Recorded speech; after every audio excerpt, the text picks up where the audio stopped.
दोस्तों बाजार में आज हमने फ्लैट क्लोजिंग देखी है, लेकिन स्मॉल कैप और मिड कैप ने आज ज़बरदस्त दौड़ लगाई। आज लोगों का पोर्टफोलियो फिर से निचले लेवल से रिकवर होता हुआ दिखाई दिया, लेकिन अभी भी बाजार के लिए कुछ चिंता है। चाइना के जो बाजार है वो इंडिया के लिए इस समय मुसीबत बने हुए कैसे है उसको समझने की कोशिश करेंगे। एफआई ने कल ज़बरदस्त खरीदारी की, लेकिन आज वो फिर बिकवाल बन गए।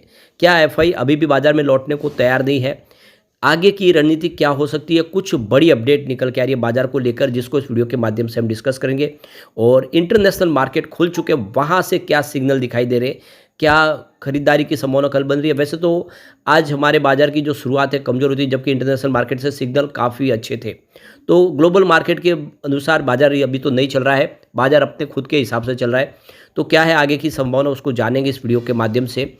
लेकिन फ्रेंड्स, उससे पहले अगर आप पहली बार हमारे चैनल पे आए तो चैनल को सब्सक्राइब कर दीजिए, एक बेल आइकॉन दबा दीजिए ताकि जब भी नया वीडियो बने पहला नोटिफिकेशन आपको मिले। वीडियो पसंद आए तो लाइक से ज़रूर कीजिए। चलो फ्रेंड्स, वीडियो स्टार्ट करते हैं। मैं हूँ आपका दोस्त एसपी दवे और हमारे अपने चैनल ऑनलाइन कमाई में आपका बहुत बहुत स्वागत है।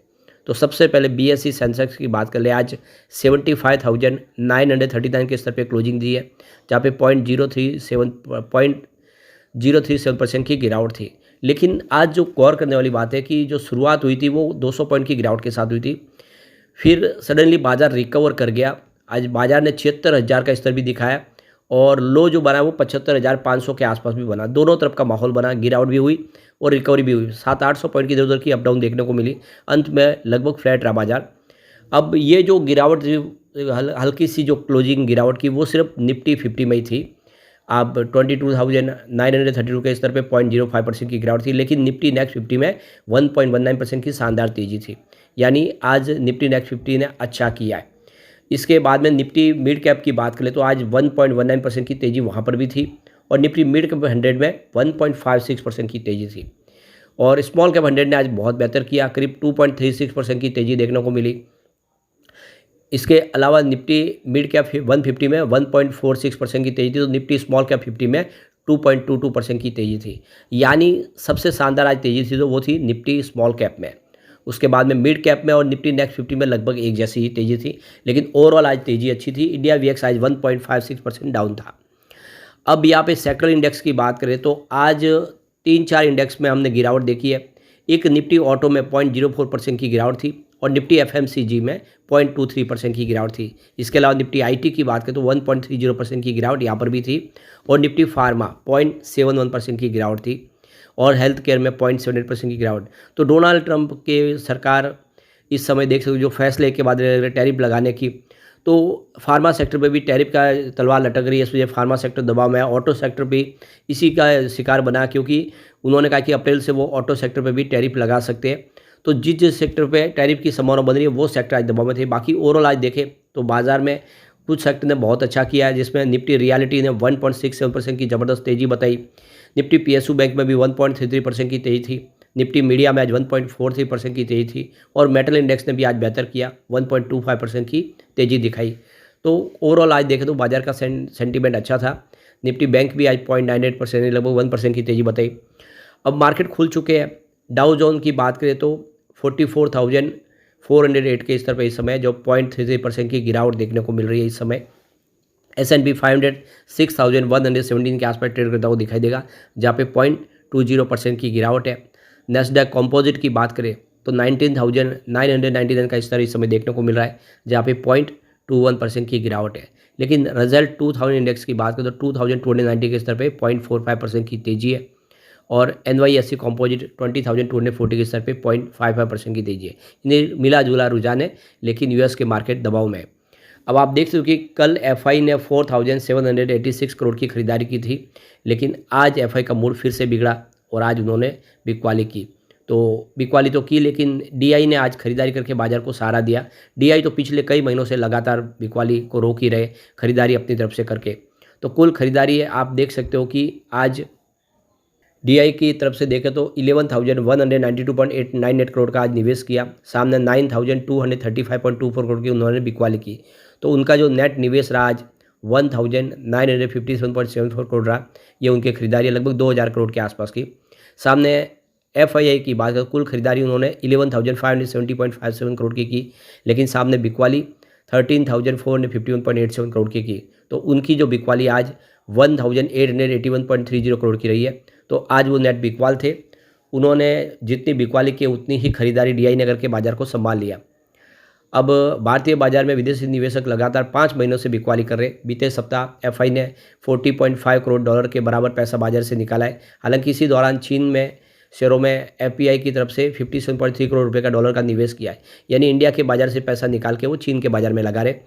बाजार के निचले स्तर और विदेशी निवेशकों की तरफ से खरीद की मदद से रिटर्न मामले में चीन की इक्विटी ने भारत को पीछे छोड़ दिया है।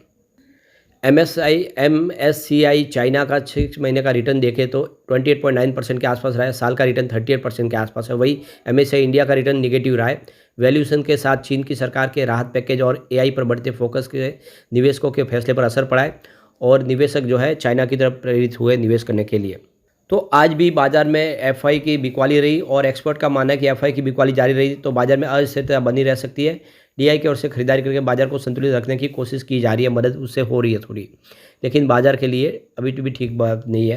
लेकिन आज छोटे और मझोले शेयरों ने ज़बरदस्त कमाल किया है। करीब 3.35 लाख करोड़ रुपए की संपत्ति लोगों की बढ़ गई। निवेशकों ने जिन्होंने स्मॉल कैप और मिड कैप में निवेश किया था उनकी आज अच्छी खासी बेनिफिट हुई है। निचले लेवल से उनका पोर्टफोलियो रिकवर हुआ है, उनको फ़ायदा हुआ है।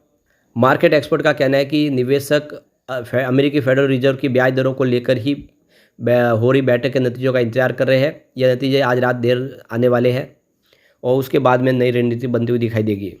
BSE पर लिस्टेड कंपनियों का मुल्क जो कुल मार्केट कैपिटलाइजेशन आज 19 फरवरी को बढ़कर 401.66 लाख करोड़ पर पहुंच गया है, जो पिछले कारोबारी दिनों में मंगलवार को ये करीब 398.31 लाख करोड़ के आसपास था। तो काफ़ी शानदार रहा है आज का दिन। भले ही बाजार गिरावट हुई लेकिन पोर्टफोलियो बढ़ा है लोगों का। तो इंडिया के बाजार का जो नुकसान हो रहा है वो चीन के बाजार से हो रहा है। चीन के बदले हुए माहौल में एक बार फिर से निवेशकों की दिलचस्पी इस मुल्क की तरफ बढ़ रही है। राहत पैकेज की वजह से पैदा हुई उम्मीद, अलीबाबा के फाउंडर से शी जिनपिंग की मुलाकात, चीन पर टैरिफ को लेकर अमेरिका रवैये में नरमी, आकर्षक वैल्यूएशन आदि वजह से global investor Chinese stock market की तरफ आकर्षित हो रहे हैं। भारतीय शेयर बाजार में लगातार 5वें महीने दबाव देखने को मिल रहा है। पिछले सप्ताह बाजार में 40.5 करोड़ डॉलर की बिकवाली देखने को मिली। दूसरी तरफ चीन के बाजार में 2024 में अभी तक का सबसे बड़ा इनफ्लो देखने को मिला। फॉरेन पोर्टफोलियो इन्वेस्टर ने चाइनीज शेयरों में करीब 57.3 करोड़ रुपए का डॉलर का निवेश किया है। तो अब देख सकते हो कि उनका जो नजरिया बदला है और इसी वजह से इंडिया के बाजार से डॉलर निकलते हुए दिखाई दे रहे हैं। अब जो रिपोर्ट निकल के आ रही है कि अप्रैल महीने में FI की जो सेलिंग है वो धीमी पड़ सकती है। MK ने यहाँ पे अपनी रिपोर्ट जारी की है। तो भारतीय शेयर बाजार में विदेशी संस्था के निवेशकों की बिकवाली धीमी पड़ सकती है अप्रैल महीने में, ऐसी उम्मीद MK इंस्टीट्यूशनल इक्विटी ने जताई है। ब्रोकरेज फर्म का मानना है कि US डॉलर इंडेक्स DXY में पिक और आय की बेहतर संभावना से वैल्यूएशन स्थिर हो जाएगी। 2025 में अब तक FI ने करीब 1,06,445 करोड़ रुपए के इंडियन शेयर बेचे हैं। कंपनियों की कमजोर अर्निंग और ब्रॉडर मार्केट में महंगी वैल्यूएशन और मजबूत डॉलर के दबाव को लेकर चिंता के इसके प्रमुख कारण रहे, जिससे निवेशकों ने यहाँ पर पैसा अपना बनाया और प्रॉफिट लेकर निकले। हालांकि विदेशी निवेशकों ने मंगलवार को खरीदार बनकर 4,786 रुपये की शेयर खरीदारी किया काफ़ी दिन के बाद। तो MK इंस्टीट्यूशनल इक्विटी ने एक नोट में कहा है कि लगातार बिकवाली के दबाव के बावजूद हम उम्मीद करते हैं कि कैलेंडर ईयर 2025 की पहली तिमाही के बाद विदेशी पोर्टफोलियो निवेशकों की गतिविधि स्थिर हो जाएगी। इसकी वजह है कि अर्निंग स्टेट नीचे आ जाएगा, वैल्यूएशन उचित हो जाएगी और DXY में पिक रुपए की गिरावट की चिंताओं को कम करने में मदद करेगा और FI फ्लो को सपोर्ट करेगा। इसके अलावा भारतीय रिजर्व बैंक RBI के लिक्विडिटी उपायों से भी घरेलू इक्विटी को बढ़ावा मिल सकता है।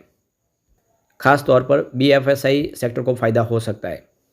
तो कुल मिला के बाजार को लेकर अभी भी चिंता बनी हुई है, लेकिन MK इन्वेस्टर का कहना है कि अप्रैल से बाजार संभलेगा और बहुत सारे जो मार्केट एक्सपर्ट है वो भी कह रहे हैं कि बाजार अच्छा होता हुआ दिखाई देगा, चाहे वो संजीव भसीन हो, सुशील केडिया हो, इन सब का कहना है, या मॉर्गन स्टैनली कि आने वाले 1-2 महीनों में बाजार में तेज़ी फिर बनेगी। तो बाजार के लिए सुधरती हुई संभावना बनेगी, लेकिन अभी फ़िलहाल थोड़ी सी चिंता बनी हुई है। लेकिन फ्रेंड्स, कोई भी इन्वेस्टमेंट करने से पहले अपने फाइनेंशियल एडवाइजर से एडवाइस ले ले या अपना खुद का रिसर्च करें, क्योंकि मैंने वीडियो आपके एजुकेशनल पर्पज़ के लिए ही बनाया। वीडियो पसंद आए तो लाइक से जरूर कीजिए और चैनल को सब्सक्राइब कर दीजिए। Thank you friends.